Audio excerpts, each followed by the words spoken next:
Welcome to the library at St. George Greek Orthodox Cathedral of Manchester, New Hampshire. The library was first envisioned 15 years ago by a few teachers from our community and a few people who all came together to make this space happen. Then recently, about 5 years ago, we presented a plan to have a library project that would include pulling together all of the history of the community, and that's what we've undertaken here. This beautiful space is available for meetings and for conferences. It's been used for religious classes, for music classes, for cultural association meetings and church association meetings. And every Tuesday, our volunteers meet here. We have an all-volunteer staff. We're always looking for help in various areas, and you're welcomed. One of the things you'll notice when you walk into the library are all the beautiful icons that adorn the walls here. They're historic icons of the church. They're filled with their own individual history, church history, history of the families that donated the icons in many cases, or of iconographers that have come and gone. This particular icon was painted in 1921 by Father Regelis, who is a priest who in the early church had come to New Hampshire to try to unite the church. And he had donated this. There's a signature line that says that this is donated to the community of Agios Trias, which is Holy Trinity, which there isn't a Holy Trinity church but here in Manchester, but this became the St. Peter's and Paul's Russian Orthodox Church that we have here. And so this is a very beautiful historic icon that was restored recently.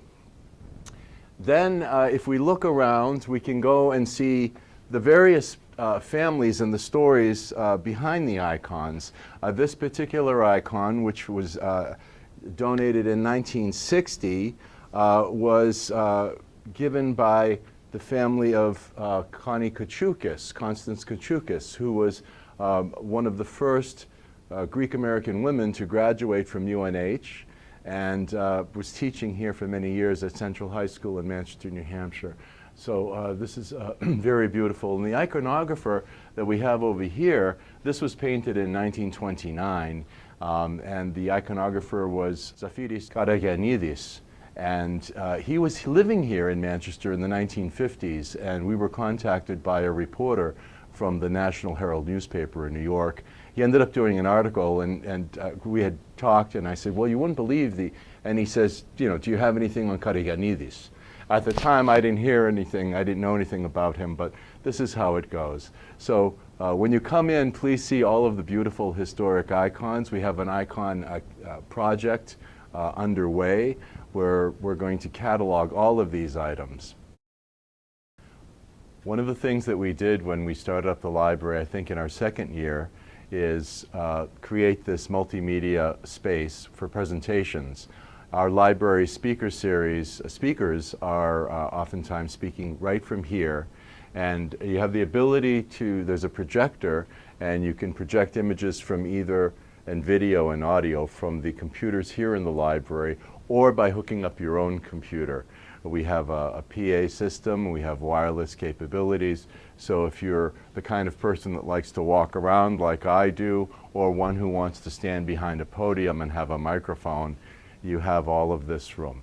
We've had anywhere from 10 people upwards of 40 people for presentations here in the library, and we're looking to expand that by doing some moving around with the bookshelves and all. But our library speaker series is oftentimes just right here. One of our objectives in the library was to try to involve the young generation as much as possible and the youth of our community. And one of our library volunteers, who's been here from the very beginning, Helen Sipopoulos Minkle, had come up with an idea of doing story time in the library. And now I think we've had 2 or 3 sessions, and it's extremely popular, and it's really heartwarming. And there's a wonderful space that we create, and each month it's a new reader. And we mentioned that Father Dimitri's son Peter is going to be the reader. So we encourage you, if you'd like to come and be a volunteer to read, maybe to the kids, you should speak with Helen. And if you have any young people, it's a wonderful thing to bring them to. And here in the library we have a computer workspace area. There are 2 computers and a printer, scanner, copier machine. The original computers that were donated by Dr. Karagiannis, who's part of the community here, and that helped us in our first year.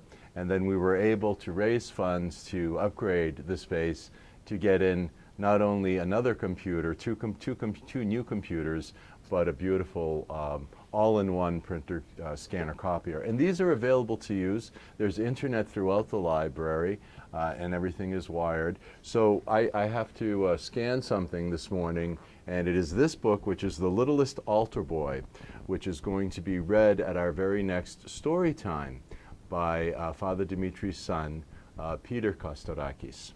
So I need a good image of this cover to do the flyer. So I'm doing it here in the library rather than take the book home. And it's this easy.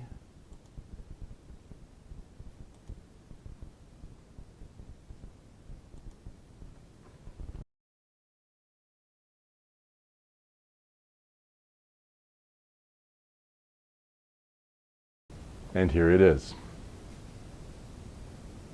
So we have various displays around the library. These will grow and change as time moves on.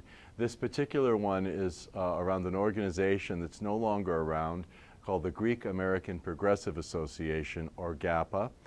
It was created about a year after the HEPA was created, and ran for almost 100 years. It was very active here in Manchester. So we have some of the regalia from the chapter here. We also have all of these historic files, which is just amazing. An actual chest of all the registry books that they had, registering the members and their financials, their meeting minutes, and this is the Leonidas Lodge. And so there's correspondence and everything, and even a little, I guess, what they had for their toasts. So processing the historic material here is something it's an ongoing process. We're always looking for volunteers. If you have an interest area, whether it be a Greek organization, whether it be community history or church history, whatever it is, we can find something for you here, and you could come and volunteer. And I'm sure, as you heard, that we are a lending library here. We have an online catalog right now with over 1,300 items that have been cataloged. And we have a new arrival shelf. And some of these books aren't necessarily brand new releases, let's say 2024, 25, but they're books that are new to the library. And they vary. We have Mr. Danis, who is a philanthropist and entrepreneur down in Massachusetts. His new book is here. We have beautiful books, historical books on different events, local authors, church history. And so this is one of the first places that people come to when they come to the library.